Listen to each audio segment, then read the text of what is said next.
basically just personally writing checks into deals that I want to be a part of, because the entrepreneur has to be able to solve all the problems that come with the business. Hey, I'm an investor in this company because I love it so much. Try to go through a network relationship first. So many VCs that could used to just bring cash. Now it's, hey, this is an additional value add we have. The future of VC, you have to be unique and creative. Welcome to the Venture Capital Podcast with John and Peter, and our special guest today, Bubba Page. Thank you. Thanks for having me, guys. Thanks for being with us. Welcome. So you've had a major life change. A handful. A handful. Yeah, it depends on what you mean. Well, I think one specifically related to why the VC podcast I think is interesting for you and for the audience. Yeah, absolutely. So what other life changes are there before we get into that? I mean, geez, I got 8 kids, man. So having twins was a pretty big life changer. Okay. I don't know about you guys, but that's a big change. I don't know how you have 8 kids. It's impressive. 4 boys, 4 girls, Wow. all within 10 years. My wife is an absolute champ. It's crazy. What's the age range? Almost 14 down to almost 4. Oof. Wow. 4 boys. It's just, it's interesting to see Almost that it's every split. year. Yeah, it's good. It's Almost. cool. The twins helped with that. Yeah. So that's a life change, even though they are a few years old, but still. It's a great life change. What other life changes are there before we get into the VC related life change? Well, you got it. So, geez, I think you mean Influence.VC. Uh-huh. Okay. I'm just making sure. So Influence Ventures, I started just under a year ago, and it's a venture capital syndicate. Yep. So I'm basically just personally writing checks into deals that I want to be a part of. And then I'm inviting my network of investors as a syndicate. And then we just can come together as a much larger check into those deals as just one entity on their cap table. I guess the hope is that I can bring one unique value proposition is bringing the expertise of working with social media influencers, either as investors in that same deal or as promoters, affiliates, or sponsor type content. There's just not as many venture firms that work with influencers, and I've been around that a lot. So outside of Space Station, I mean, Space Station is the only other one I'm aware of. There's some out of the state. There's a bunch out of the state. In LA, in San Francisco, there's some out there. Mm-hmm. And so it feels like it will become, I think, more of a thing, or at least venture firms will bring on operating partners that have that expertise, because I think we've all seen how influence can dramatically impact a business for good and for bad. I mean, there's both. Yeah. One of the things I've noticed in the last 10 years is with the VC and so many VCs that could used to just bring cash. Now it's, hey, this is an additional value add we have. Yeah. I think in Peter's case, he's got a bunch of students that are extremely valuable. I think his value adds more towards other VCs because they can provide a lot more due diligence than a traditional VC might have. I mean, sometimes, but we also do a lot of projects for entrepreneurs. Okay. Right? We pitch it as like your lead VC will help you with the top 50 things. Yeah. We'll help you with the bottom 50 things that nobody else would ever touch, where I can throw like 8 to 10 smart people and just crank on something for you for free. Right? Like every entrepreneur loves this. Oh, They're yeah. like, oh yeah, man, like I got like Please. 10 right now. Please. Yes. Right. So That's best. No, I think it's great. You have to have some, I think the future of VC, you have to be unique and creative. Oh, it's not just 100%. a check. Either you're one of the biggest brands, and then maybe you don't have to have anything unique except for you're the biggest, baddest brand of VC. Or you come to the table with something that somebody wants. And my very first deal, I get a phone call from Pelion, from Kickstart, and Convoy to join in a round that was already oversubscribed. nice. And they're like, Bubba, look, it's already oversubscribed. We'll carve out a tiny little piece for you to come in because we want and need your expertise from the social perspective. My hope is that value add gets me into deals that I wouldn't have otherwise. What was this deal? Into. They haven't gone public with it yet. Can I say it? I don't know what They haven't announced the funding round When yet. does the funding round get announced? I should follow up on that. Okay. We believe in like maintaining secrets, so I don't want to like push What- you too what- hard. I want to promote it, guys. I'm on the box. I want to promote it. So What do they do? Like in broad terms, and like what's the value that you're bringing? So one of the co-founders of Divvy, friend of mine, we talked a few years ago about this concept Yep. of Divvy for families. Ah, okay. And if anybody's listening, you're familiar with Divvy. Yep. So some product people from Divvy left to create this Divvy for families product. So the moment that Alex called me up and was like, hey, it's actually happening, I was like, dude, I'm in. I was already sold on this idea 4 years ago when we talked about it back then. Yep. And Divvy ended up staying focused on B2B, which is great. And so now these guys are creating Divvy for Family. So is the name of it. I'm stoked. I think it's going to be awesome. Their pre-product still in the process of building. Do we have to bleep that out? Maybe I need to follow up and just double check. We'll blip it out if I'll we follow need up to. with you. If we remember. But I want to promote them because heck, I'm an investor. Love the idea. I think it's a great idea. And with 8 kids, like I know the pain. I want to teach my kids financial literacy. Yeah, I want them to use credit cards. But you want to track it and control it too. Absolutely. I want all the functionality of what a Divvy did for business for my family. And there's a few other players out there that we've used personally, and they're horrible. Yeah. The user experience, at least, has been miserable. And I think these guys will crush it. You're also an investor in Gab, right? Yeah. Yeah. So, I mean, and that was as an angel. Okay. And so Crew Financial was like Influence.VC's first deal. And Gab, I came in. This is actually a unique story. I got to share it. Okay. Yeah, please. Okay. So Gab came in, a friend, go to Landon, came in and said, hey, we're raising the seed round. We want you to be involved, especially if you can help to promote this product. So they talk about safe tech for kids. I'm like, I'm all about that. I don't want my kids, on social media feeds or YouTube or browsing the web without some safety protocols. Yep. Some guardrails. Some guardrails, and at least up to a certain age. Sure. And so they were building a trainer phone for kids. I was like, absolutely, I'm in. So I wrote a $25K angel check into the seed round. But then I said, look, as we promote it, what if, since at the moment we don't need that commission as an affiliate, we don't need that commission, could you convert it into equity? Mm-hmm. And they were like, what? Like, you can do that? I'm like, I think so. I've never done it, but I think we should. And so we created a structure to where they capped it at only 50K. So we could only earn up to 50, and then after 50, they'd pay a normal cash. So that was like 2 days from what your guys' influence. I've heard the weight your guys' like media assets. My wife, Jordan Page on Instagram, if you're watching, I was going to shout say, out to her. You got to give us the backstory here. Oh, I'll give you more of that for sure. But through her influence, I helped a tiny bit, 1/10 of what she did, because that's about my size of following. We cleared that in, I think, 3 to 4 months. And then beyond that, we just continue to receive commissions from the affiliate. Anyway, we totally believe in the product. We love the mission, and all of our kids use it. And now the company is valued. I don't. You've seen a healthy write up and valuation of your investment. Yeah, that's great. And I hope I can educate more influencers to know that they can also potentially exchange value for equity as well. Yeah, especially if it's a pay for performance structure like we did with commission. Yeah. I think that's a win-win-win for everybody. Gab got to keep their marketing dollars. Yep. Spend it on other things. The influencer gets to diversify our investments or assets into equity. And then the business gets sales. Yep. I don't know. I mean, that's a pretty sweet gig. I don't hear that happening very often unless you're like an A-list celebrity. Well, I think a lot of them get hit up for equity.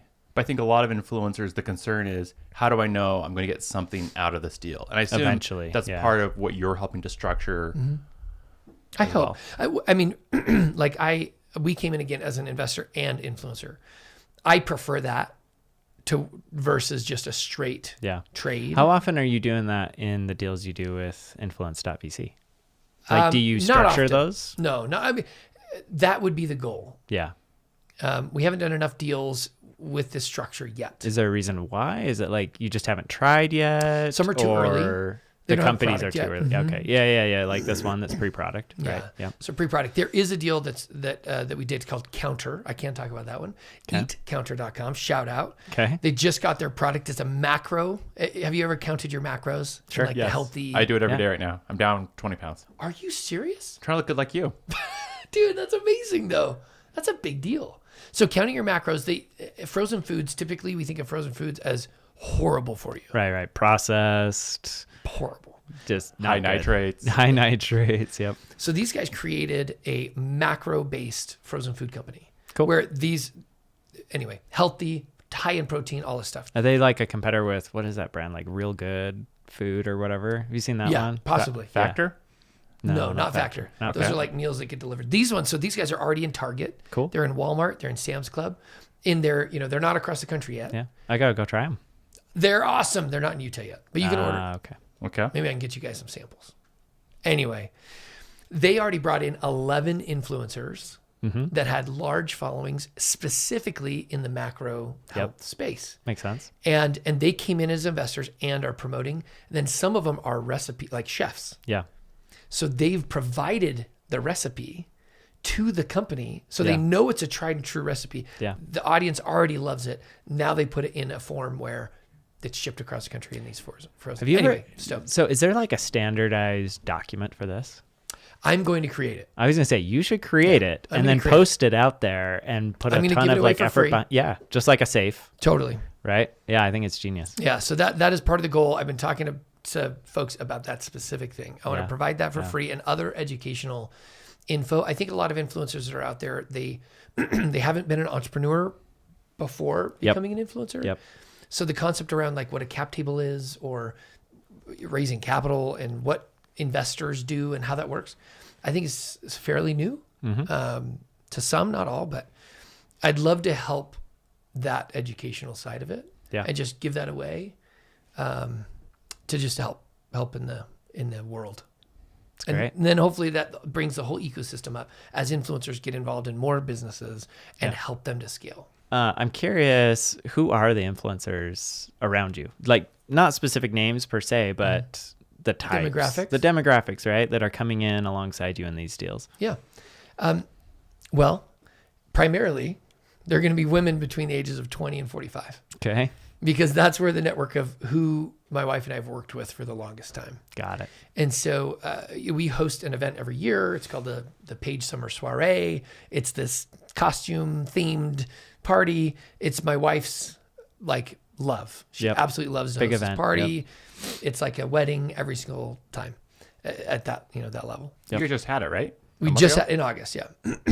And the idea is it's not a, you have to have a certain number of followers to be invited. That's not it. It's just if you're producing good content for the world and there's some relationship to my wife, then there's a potential to receive an invite. My number one, like, what is that test? Characteristics tests. Oh my gosh, it's blanking. Myers-Briggs? The other one. Anyway, is includer. Like I just Gallup poll. Gallup. StrengthsFinder. That's right. StrengthsFinder. Thank you. Yep. Is includer. So like, and I know my wife has that same feeling. We want to be inclusive, not exclusive. This specific event, we have to limit it to certain because of location and food and all that stuff. But so we've gotten to know a lot of these people, these influencers through that, and then working with them and going to events. My wife is literally right now in Jamaica on an all expense paid trip because she's one of the top affiliates for a makeup company, Shine Cosmetics. Nice.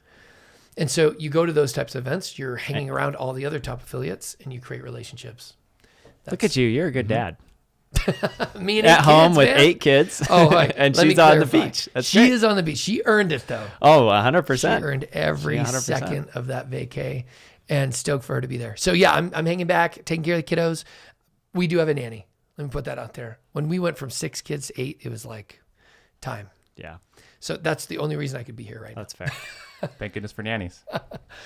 Yeah. So anyway, that's primarily, they're going to be talking to other women. That's mostly the focus. Yes, I do have maybe a subset, maybe 10% that are male influencers. Maybe it's a little higher now just because of what I've been doing with influence. Yeah. What kind of growing. influencers are they? Typically, they're going to be doing more business entrepreneur type influencing. Cool. It's like you, Peter. You. Yeah. Like you, John. You're an influencer. Yeah, you got I'm it. just the intern. Whatever. But anyway, that gives you a little story. That's cool. I like it. How has your life changed since starting Influence.VC? Or how have your perspectives changed? Well, I think on a day-to-day basis, as an angel investor, it's very just casual, and you take it whenever it comes. You look at deals or talk to people, making it more of a structured format. Mm-hmm. And then I think the second that you put VC or investor on your LinkedIn profile, you get bombarded. Yep. Obviously, most of the people who come in through LinkedIn, just FYI, if you're going to hit me on LinkedIn, try to go through a network relationship first, because there's just too many messages, too many deals. I'm probably not going to look at it. But if you can come in through somebody that I know that says, hey, can you talk to this person, or you should, then those go to the top of the list of what deals I'm going to look at first. Yep. And like this week, I've written 2 angel checks just this week, but I'm backing people that I know, love, and trust, like people I've wanted to back. Yeah. And I did angel. I didn't do influence because they're, again, way too early. Angel.co? No. Just him as an personally. angel. Okay. Sorry, as a person angel. And then my goal is that with these companies, I got in early enough so when they raise their next round, I can have influence join the next round and bring in a much larger check, if that makes sense. I like it. But typically, these quick decisions, like they were literally like one meeting and I'm writing a check. When I have a relationship with that entrepreneur for X amount of time, that can happen. Sure. I had another call. Anyway, talk about like day to day. So my day is just packed full of pitches. Okay. Of companies, which is great. I love it. But one of the companies that was pitching today, I just straight up said like, look, hey, you seem like a good person with a good business idea. You're very early on the traction. I would love to begin our relationship now. And if you can update me every 3 to 4 weeks or even 4 to 6 weeks, I want to be able to see dots on the graph. And over some time, that'll help me to understand you and who you are better and how you handle maybe conflict or struggles. Because I'm going to bet on the entrepreneur first, right, versus the idea. Because the entrepreneur has to be able to solve all the problems that come with the business. And maybe the business changes and they pivot or which it probably will. It will, guaranteed, it will. right? So you got to bet on the entrepreneur. And so relationships are a big deal for me. Yeah. What else do you look for in a deal? Yeah, like what are the metrics? Or metrics, characteristics, characteristics whatever it are is, like, yeah. I think for me, characteristics are more of what I base my judgment off of, because the specific numbers of every deal vary so drastically. Yeah. Because if you're investing in a pre-revenue company, what metrics do you have? I don't got anything. Yeah. Right. And so that is purely, I bet on you as an entrepreneur. That's number one. So people first. Yep. Then I typically look at their market. I want to be able to see their market size just to make sure that it's a venture backable deal. Because some pitches will come in and I'll say, guys, that's a phenomenal lifestyle business. You should do it. But don't raise money. But don't raise money. You don't need to. Yeah, my first business, Launch Leads, was not a venture backable business. Yep. That was a great business. But it was a phenomenal lifestyle. And it taught me business sense and the ability of hiring and training and building processes and systems. And how to exit it. And that helped how to exit it. But so anyway, I look at their market just to make sure it's viable. And even if they're starting with a smaller market, knowing that they can expand, that's important. Yeah. And then their idea is last. Yeah. How important is it that you feel like you can bring value through your network and through your investors? I think as an angel, it's less important for me. Sure. If I'm doing the deal as influence, that's part of the quote unquote thesis. Yeah. Is I want influence to be doing deals to where we can provide that value. Yeah. As an angel, it's more like, hey, I love you and I want to back you. Mm-hmm. And when you're further along, let me bring in more capital. Yeah. Yeah. How late will you go? Because it sounds like you do a bunch of angel deals. I'm assuming like pre-seed, pre-product, some seed, maybe at the influence. Totally. Do you go above that? Yeah. So do you do like agnostic. A growth stage deal doing like 50 million in revenue, consumer product kind of thing? Besides these 2 deals I just did this week, I'm doing a deal right now. They're doing 250 million plus in revenue. Yeah. Growth stage, totally not. So for me, stage agnostic is fine. I'm not a fund, so I don't necessarily have to stick to a thesis. Yeah. And I love the syndication idea. Not that there's nothing wrong with funds, but the ability for investors, my investors, to just pick and choose which ones they want to be involved in, instead of them giving me the money and then I just allocate it wherever I think it should go. Do you find that, like, how often do you bring them a deal and they're like, yeah, I'm in because I know Bubba, versus like, oh, Bubba's up in the night on this one. I don't get it, and I'm out. Or like, yeah, this is really cool just on the merits of the deal. Does that make sense? Yeah, I'd probably say 25% of the cash that I raise through the syndication is purely just, if Bubba's in, I'm in. Yep. And I appreciate that. That's flattering. Sure. But I think most are looking at it and saying, okay, I'm going to put my 2 cents and my thinking through this. Yep. And it is helpful. It's a good signal that Bubba has done his work to look through it. But again, we won't lead a deal. Sure. So we want to follow along because I don't have the due diligence, people. So I'm doing my own little piece. Yeah. But I want to be able to follow along in somebody that's more sophisticated in that process. Sure. So I think the 75% of it is, hey, here's the deal. Here's why I'm doing the deal. This is why I'm excited about it. Yep. But I want you, Mr. or Mrs. Investor, to make your own decision. Yep. And I get no's all the time, which is great. Sure. Because they come in when they're stoked and then they're excited about it. Like this counter company. One of the investors was in Texas for the football game, the BYU football game. Yep. And he remembers that Texas was one of the states where Target had the product. And he was like, hey, talk to his wife, let's drive 15 minutes out of our way to go to the Target to see if they had, and they had one product. All the rest was sold out. Literally all of it. So they grabbed that one product. Everything else was sold out. And they probably felt pretty good about that. He was stoked. Hey, look, everyone's bought it. He sent me a video of it. Like, look, this is awesome. And so I sent it to the founders, and the founders are excited, and everybody's pumped about it. Yep. You do more consumer plays, right, versus SaaS, or does it matter? Doesn't matter to me. I think. But historically, of deals you've done so far, I'm guessing because you've done Gab, the ones you've talked about always have something physical I can hold. Or they have a consumer aspect, right? Yeah, those are the ones that I've brought up in this discussion, right? But like, and Homey is one that we did early on, and I say that was an angel pre-influence. Flashlight Learning is a pure ed tech play. Okay. So it has nothing to do with consumer necessarily. I mean, I guess their end product helps students, but they're selling into schools. I don't pick and choose based on whether they're B2B or B2C. Right now, I think the consumer model with influencers is proven to be helpful. So that does make faster sense some of the times. I believe there's a huge market of LinkedIn influencers that has not been exposed as a go-to market plan yet. It's less frequent than consumer play. Does that make sense? I see. So you're saying like if I had some LinkedIn influencers and you backed like an enterprise SaaS deal, and then they're the ones that are like pushing it on LinkedIn. So if you think about it, if you're going, let's say you're a fintech company, right? And you're selling into banks. Well, who is speaking at the conferences that you go to? Right. Who wrote the book? Right. And if they're speaking, then they're an influencer. And if they're on stage and they say, I wrote this book and I'm cool and I did this and that, and they say, and I'm an investor in such and such company because look what they're doing. Yeah. That's probably going to have influence. I'm really curious your thoughts on this around, so the influencer makes an investment in this company.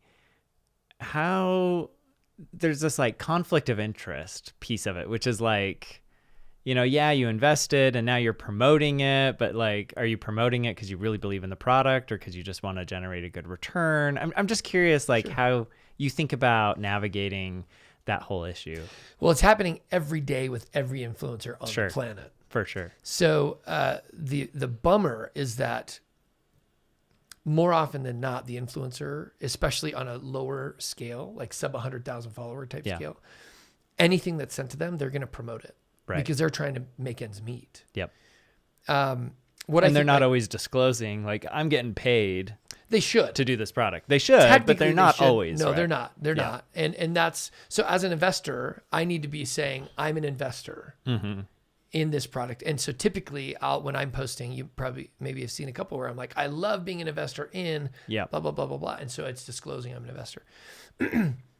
I would hope that if somebody's willing to write a check as an investor, that they would want and believe in that company enough to do it. Yeah. When they're getting a free product, it's different. Yeah. And their incentives may not be as aligned. Or if it's a purely paid sponsorship. Right.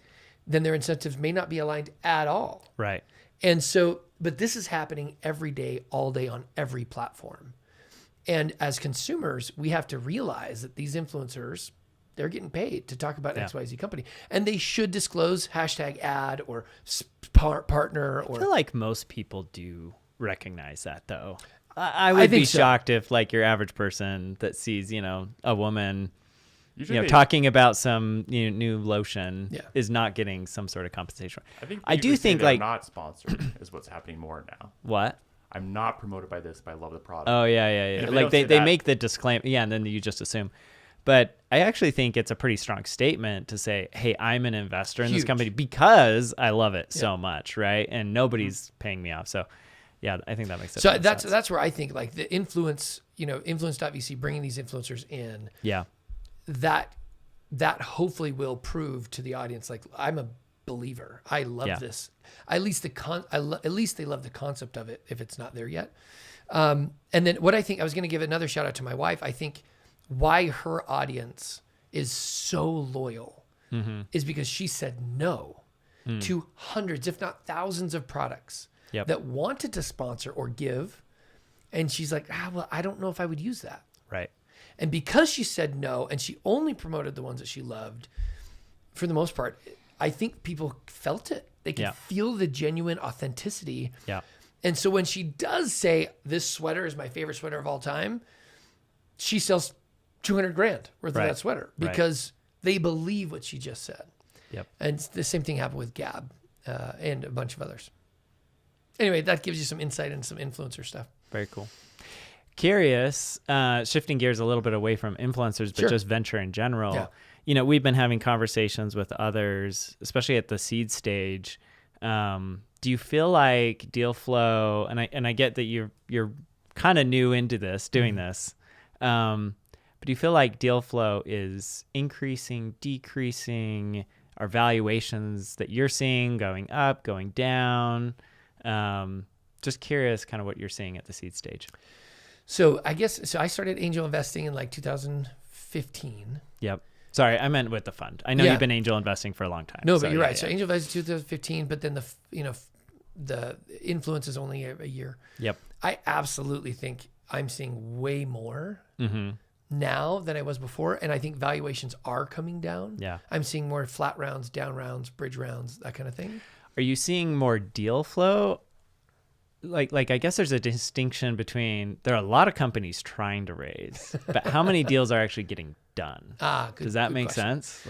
Well, I think on a percentage basis, it's lower. Yeah. Because there's more coming in. So the top of the funnel of deal flow is very large, in my opinion. Yeah. It's just bombarded with deal flow. Yeah. Hence the caveat, come in through somebody that knows me. Yeah. And that will put your deck on the top of the pile. Yeah. Or meet me. Go to an event that I'm going to be at or something, shake my hand, and then we can set it. Anyway, the quality of the deals, I feel like they're better. Yeah. I think people understand for the most part that they need traction. Because right now, if you don't have traction and you don't have any of the other plays, like I'm a repeat founder, I've already built and sold this and this and this. And it's in AI. And I really think that if you're a first-time founder or you haven't sold something before, you have to have traction. Yeah. I don't know how you're going to get funded. Because even some of those who do have, some level of traction or do have an exit, they're even struggling sometimes. But like the 2 deals that I did this week alone, they were repeat founders. I've already seen them. I've already known them, and personal relationship, known them for years. Mm-hmm.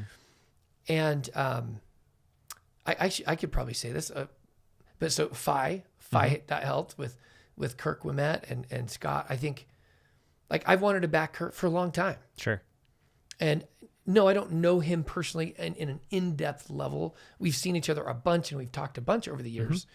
But when they pitched the business, I love the business model. I do think influencers can really help that business. Oh, for sure. And I wanted to back him because I believe in him as a founder and I believe in him and his technical capabilities and who he's going to recruit to the team.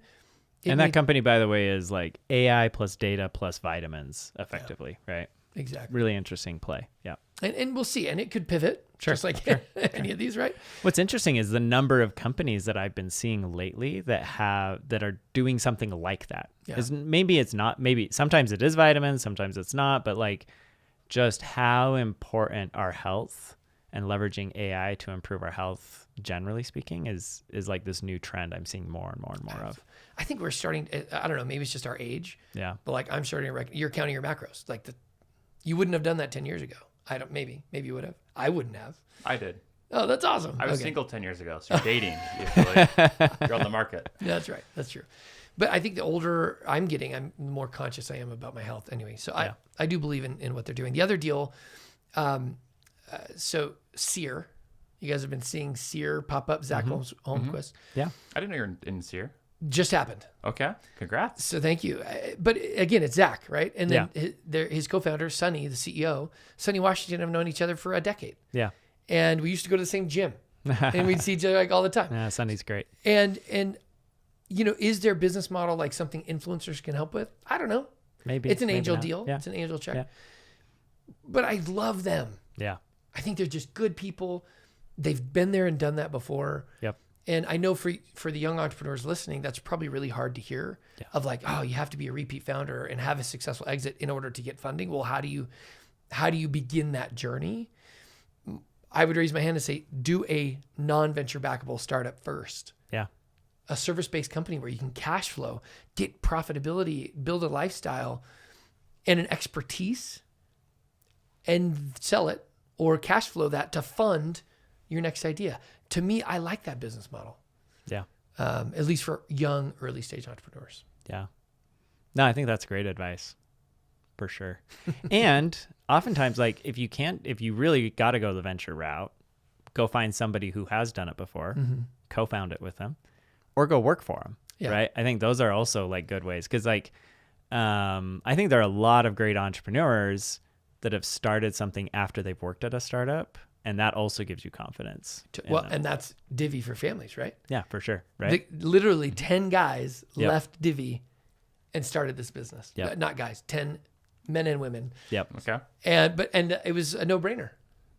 They had never started a company before, but Right. they were coming from the business that they were going to emulate. And I was like, done. What do you want people to know about Influence & Co? Or sorry, Influence.VC. What's Influence & Co? Nothing. Nothing. No, Okay. so Influence Ventures, But what do you Influence.VC. That's the. where do you want it to be in 5 years? I really want to help as many people as I can gain access to deals that they wouldn't have otherwise done. So I think my network of investors, most of them don't have the deal flow that I have, Okay. or else they wouldn't come into the deal. Mm-hmm. And so I think a lot of my network, primarily they're entrepreneurs or they're successful executives at different companies, and they're not seeing deals. I want to help educate them on what these types of deals look like, what the returns look like, what the risk factors are, and then help them understand how they can get involved if they want. So what does that look like in 5 years? Well, I've only done a handful of deals so far in this first year. Mm-hmm. I think I can double that next year. How many deals have you done in your life? I think I'm getting close to not 20 yet. What's the average check size? As an angel, Yeah. My average check size is like 10K. Yeah. Pretty small. 25 to 50K is usually what I'm writing. Those are pretty big checks though. It depends on who you're talking to. I think for most angels, that's a large check. Well, I want to have enough skin in the game to where it's meaningful when something happens. Okay. I wish I would have put a lot more into Gab, for example. Okay. I think everyone does, right? Right. How's Gab doing, by the way? We're actually sitting outside Gab last night in the Kiln parking lot. Just got a brand new office. Yeah, they moved a few blocks away, a couple miles away. I think they're doing very well. They're helping so many people, and I just love their mission. I love what Nate's doing. I love Nate. He's a great guy, and I need to get to know him better. You don't know Nate that well? Not well. So let's get to know Nate. Okay. But yeah, I think what I hope to see it can happen is, one, I want to make a change in people's lives. I want to educate the influencer world to be able to come into deals. I don't have a number. Okay. How many of these people do I want? 10,000 people to be doing this? Do I want 1 million people to be doing this? I don't know. Okay. That's something I should put on my goal list of what to do. There is one caveat. I think there's another educational piece. I've been talking to I've been talking to Origin Ventures. Okay. They're a Utah-based VC fund, right? Not Utah-based, Oh, they have an office here? but they have an office here. Anyway, Dan Caffey talks about them a lot. yeah, they're good firm. They've got a big fund and they're doing amazing deals and are very active here in Utah. And we were talking a lot about educating specifically women in investing. And I think with my network of more female influencers, not just from an influencer, but even just women in general, I would love, if I can, to make an impact in that segment as well. Pelion's focusing on that too right now, right? I think they've got their founder fund specifically targeting female investors. That helps. And so did RevRoad. Okay. I'm an LP here and in Pelion. You're everywhere. You gotta be. Okay. Let's talk more about like the fund formation side. Well, so I know you're not like a fund, but like how you're doing it, because I think our audience is split in two ways. You have people who are looking to, get funding, but also some of our most popular content is people wanting to someday like start a fund. Oh, okay. Yeah. So the way that I did it was through SPVs, special purpose vehicles. Okay. And you have a master SPV that essentially is the core legal structure around everything.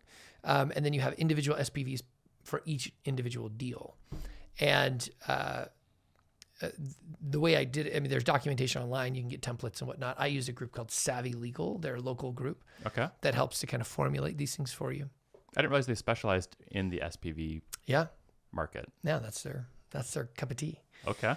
And so worked with them. And then what that allows me to do is to be able to raise capital from these individual investors. They do have to be accredited investors or qualified purchasers. Are you qualifying them, or are you just making them self-disclose? They have to self-disclose. That's kind of how everybody does it. But you're not like looping in their account and saying, hey, we need a... No, I don't know anybody in my network, I've never had someone do that to me. Okay. Basically, you're on the hook. If I self-disclose that I'm an accredited investor and I'm not, I could get in big trouble.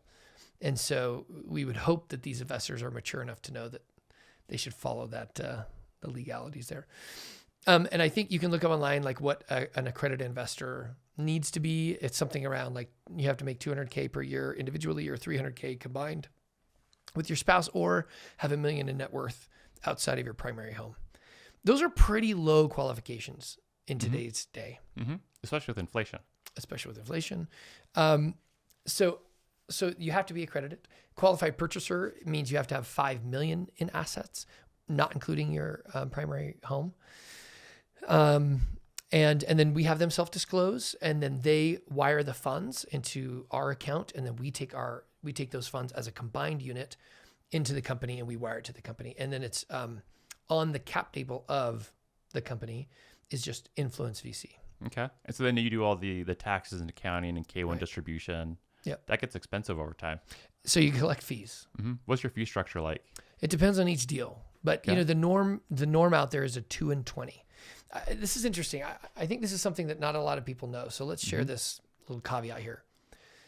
I'm an investor in quite a few funds, and their fee structure typically is a 2% admin fee and a 20% carry. So let's do the quick snippet of what is a carry. Do you think this is appropriate for the podcast?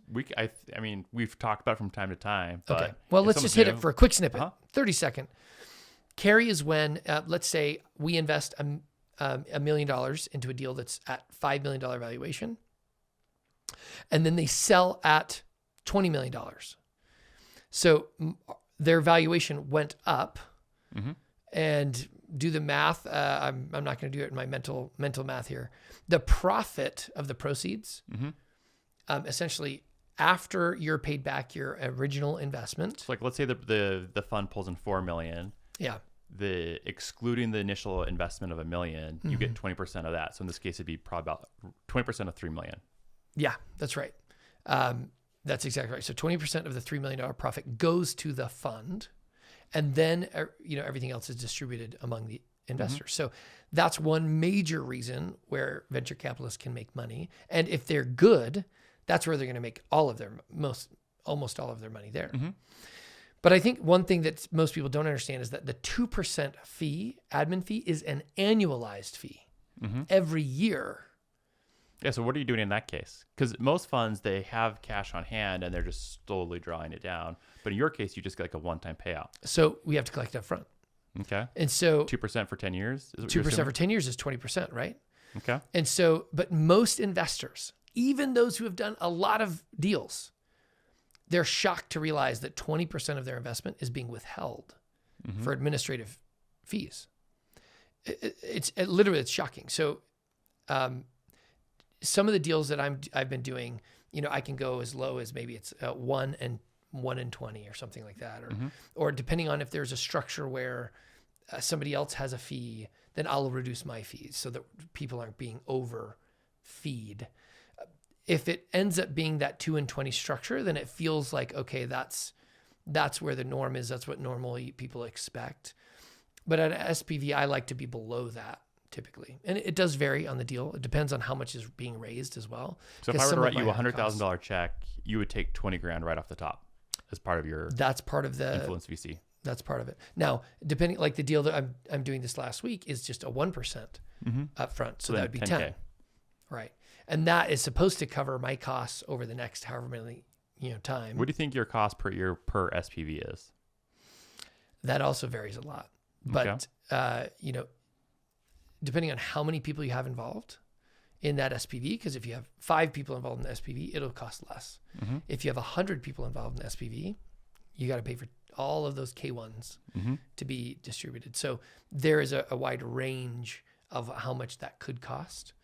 Are you taking board seats with your investments? Because No. partly with the management fee, that can be calculated. If you're a smaller deal, a lot of times management fee can be higher if the audience doesn't aware. But then if you're also not taking a board seat, then that would adjust for it too. Yeah, no board seats typically. But also we haven't done enough to see Are you if that's looking even to an option. get into the board's position? Not today.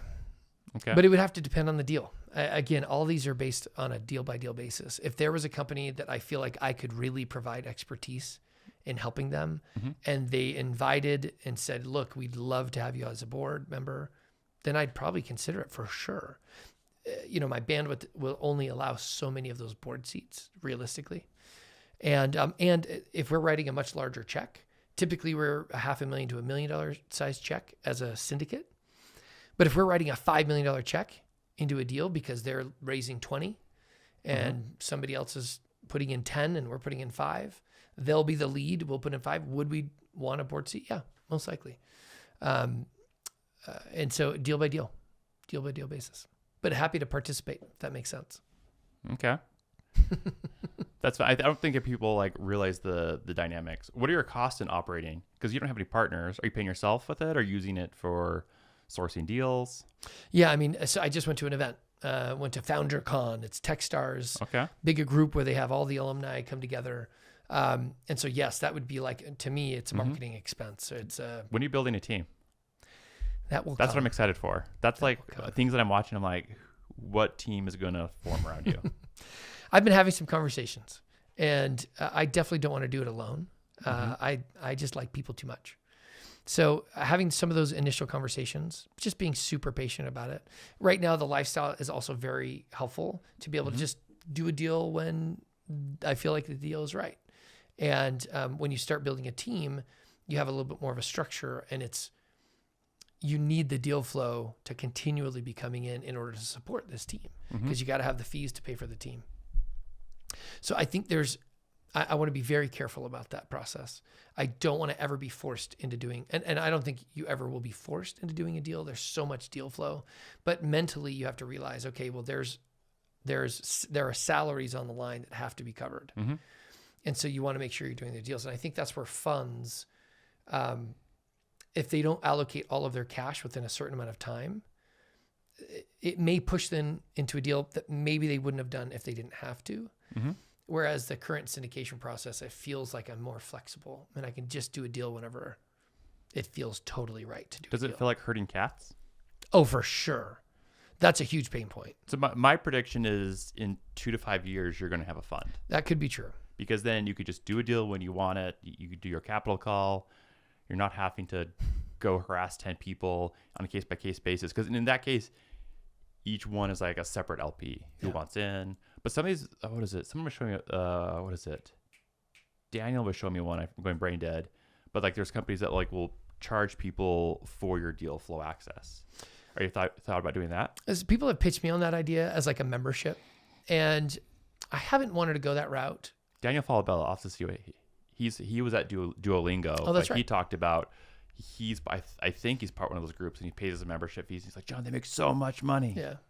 Well, and it should kick some of the angels' butts in gear of start writing checks. You're paying me a fee to see my deal flow. Mm-hmm. Stop sitting by the sidelines. Like actually write checks. So I can see that there's a benefit there, and I can also see that building a community is beneficial. And so I could see that. I haven't chosen to go that route just yet. I feel like I want to be able to somewhat prove myself as an angel. I've had some fun wins. I've also lost and in deals that I thought would be awesome, and they failed, which is okay. That's part of the plan, right? I'd love to be able to show a little bit more traction for me and my track record to be able to, for people to see if there was deal flow access that was a membership type thing. I could see that being a possibility. Could a fund be down the road? Yes, fund could be down the road. I'm leaving all of those options wide open. And for me, I'm looking at this as, okay, I think I'm combining my superpowers. I hope that's what I'm doing, is combining superpowers into what I'm doing today. I hope everybody kind of finds what their superpowers are, and that's what you end up doing, because you end up loving it way more. You're more passionate. Work doesn't feel like work, that kind of a thing. It feels like I'm headed in that direction. Okay. But for me, I always know that I need to get going on something first before I can like truly make a decision. So I've been now doing this for a while, and I love it. And I think, the pieces of the pie that maybe I'm not as good at, administrative something or other, or spreadsheet something, those pieces I can accommodate with Rockstar team members. Okay. How soon will that be? 6 months? That's a good question. Between 6 and 12 months. Okay. What are your hardest, maybe this is my last question because I know you got to go. Yeah. What are your hardest lessons learned as an angel? You're going to lose a lot of money. Okay. Philanthropy, maybe, is what the call is. You look at it as being philanthropic, or? I mean, the reality is it is very philanthropic. Okay. As an angel, as a VC, I think it's different, right? Because you got fee and carry, and there's different pieces of it. As an angel, you're not going to win. I mean, you need to do about 20 deals to ensure you make money.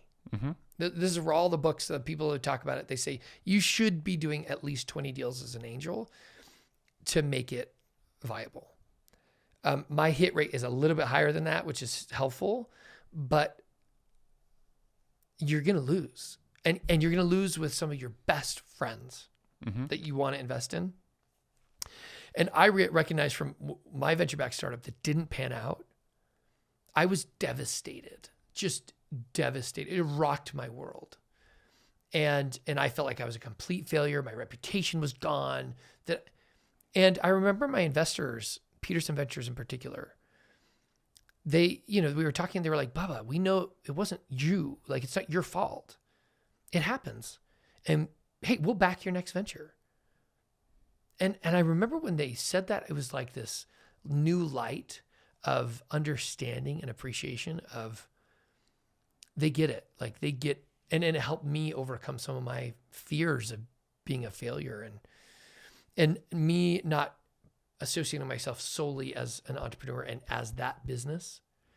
It really helped. And I think if anybody's out there who's gone through some sort of a business that didn't pan out, like, you're going to learn more with the failure than you will a success, period. But know that isn't just that's not your story. It doesn't end there. That's just a new chapter. And you can create a new chapter. And really the idea of failing fast, that's the Techstars kind of mentality. That's how all entrepreneurs, in my opinion, should be. Go hard and fast. And if you're going to fail, great. Move on to the next idea. But don't get down like I did on myself. I think we all get down. I got down. I know. And if even if it's not your fault, they know you're exploring and you're panning for gold. Yeah. And sometimes you think you have a nugget and you said, hey, I found 2-3 nuggets. There should be a vein. And sometimes there's just not a vein there. Yeah. No, I think that's a good way to look at it. So as an angel, some of the hardest things I've learned is like, number one, when 2 of the businesses have failed, the very first thing I say is like, I still love you. Like, we're still friends. I still love you. And I know it's not your fault. And I hope because of that empathy that there's, and I feel like we've been able to grow even stronger as a relationship because I've been there. I felt it. But you're also an includer. We just realized this. Yeah. It may not be as easy for you as for some. That's true. That's true. Well, Bubba, you're amazing. Oh, thanks, I know man. you've got to go take care of your kids. That's Thanks right. for joining us on this podcast. Woo! Go to Influence.VC if you want to learn more about him. Connect with me We'll on have LinkedIn. His LinkedIn profile in the bottom of the show notes. So we will see you on the next episode. If you have any more questions, ping us and we'll try to bring him on again another time. Thanks, guys. Thanks, Love guys. it.